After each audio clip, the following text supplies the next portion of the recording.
Final Piala Presiden 2025 bukan cuma soal bola. Ini tentang budaya, haru, dan kejutan besar. Port FC juara, tapi yang bikin merinding ada di luar lapangan.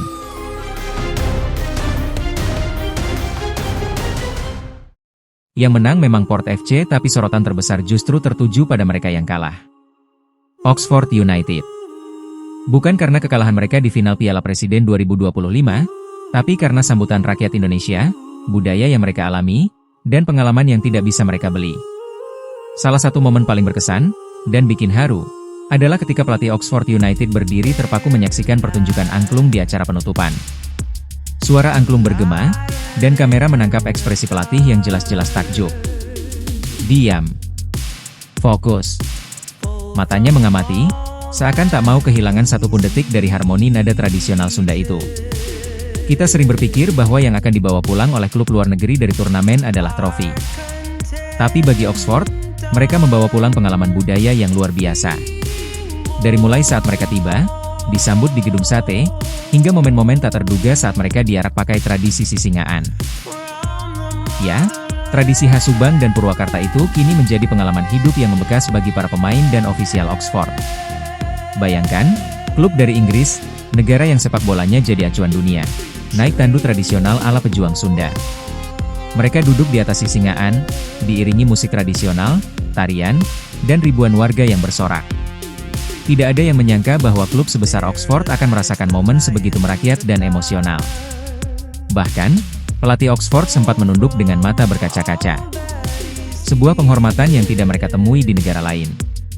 Di sela-sela pertandingan, mereka juga diajak menikmati kuliner lokal, berinteraksi dengan warga, bahkan menerima nasi box dari UMKM lokal yang dengan bangga menyajikan masakan khas daerah. Seorang jurnalis Inggris bahkan mengunggah momen ketika dirinya menerima nasi kotak dan mengaku belum pernah merasakan sambutan semeriah ini di negara Asia manapun. Ia menulis dalam captionnya, "Indonesia is different. Not just about football, but about how they welcome people." Momen lain yang tak kalah menyentuh adalah ketika Gubernur Jawa Barat, Deddy Mulyadi, memberikan hadiah rumah gratis untuk pelaku UMKM. Aksi sosial yang menunjukkan bahwa turnamen ini bukan hanya soal bola, tapi tentang bagaimana pemerintah, rakyat, dan budaya bisa menyatu. Dan semua itu disaksikan langsung oleh para tamu dari luar negeri. Bayangkan dampak emosional dan citra Indonesia di mata mereka.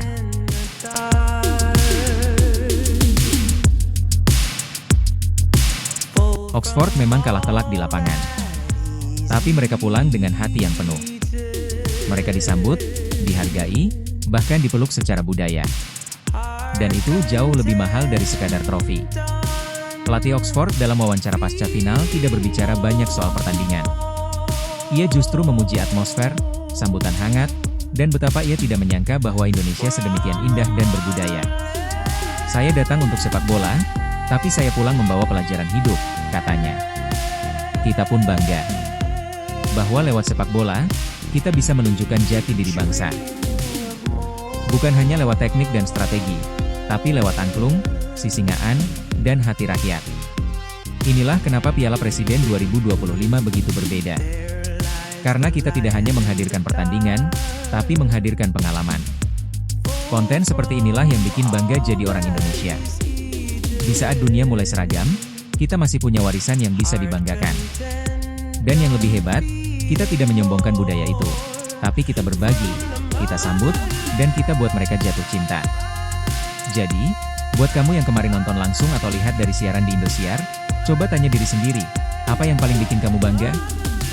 Angklungnya? Sisingaannya? Atau ketika pelatih bule berdiri terdiam menyaksikan budaya kita? Cerita Oxford United di Indonesia ini bukan hanya soal bola. Tapi soal bagaimana budaya dan keramahan bisa jadi diplomasi yang lebih kuat dari sekadar sambutan resmi. Kita tunjukkan bahwa Indonesia tidak pernah kekurangan cerita indah.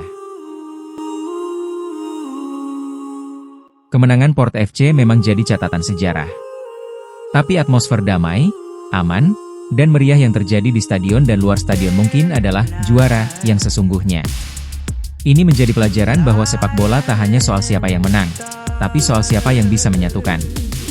Dan tentu, para konten kreator dan jurnalis luar negeri yang meliput pertandingan pun tak ketinggalan menuai sorotan. Ada yang mengunggah foto nasi box, ada juga yang menampilkan gaya duduk santai ala warung kopi. Ini adalah bentuk lain dari diplomasi budaya, di mana sepak bola jadi pintu pembuka untuk mengenalkan Indonesia yang ramah dan berkelas. Seorang jurnalis Thailand bahkan mengatakan dalam unggahannya di media sosial, "Saya datang ke Bandung untuk meliput pertandingan, tapi saya pulang dengan cinta dari rakyatnya." Maka tak heran, komentar-komentar yang muncul di media sosial juga penuh rasa bangga.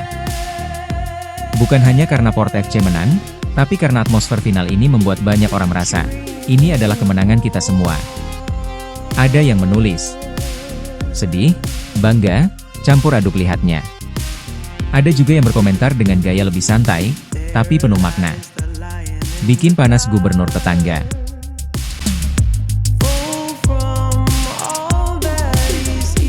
Itulah kekuatan dari narasi besar seperti ini. Ketika sepak bola, budaya, dan kehidupan rakyat bertemu di satu titik yang sama, sebuah momentum yang sulit dilupakan. Dan kini pertanyaannya, setelah semua gegap gempita ini, apa selanjutnya? Akankah tradisi seperti ini terus dijaga dalam event-event olahraga ke depan? Akankah klub-klub luar negeri lain mulai menaruh perhatian pada Indonesia sebagai tuan rumah yang bukan hanya tangguh dari segi teknis, tapi juga hangat dari sisi emosional dan budaya? Yang pasti, Bandung dan Piala Presiden 2025 sudah memberikan standar tinggi. Ini bukan akhir dari cerita, ini mungkin justru awal dari babak baru, bahwa sepak bola bisa jadi panggung diplomasi, budaya, dan persahabatan global. Kalau kamu setuju, yuk bantu share video ini. Biar dunia tahu, bahwa kekuatan Indonesia bukan hanya di stadion, tapi juga di hati rakyatnya. Dan jangan lupa like, komen, dan subscribe, karena di sini kita bukan sekadar bahas skor, tapi juga cerita-cerita luar biasa di baliknya. Terima kasih sudah menonton, dan sampai jumpa di cerita Indonesia selanjutnya.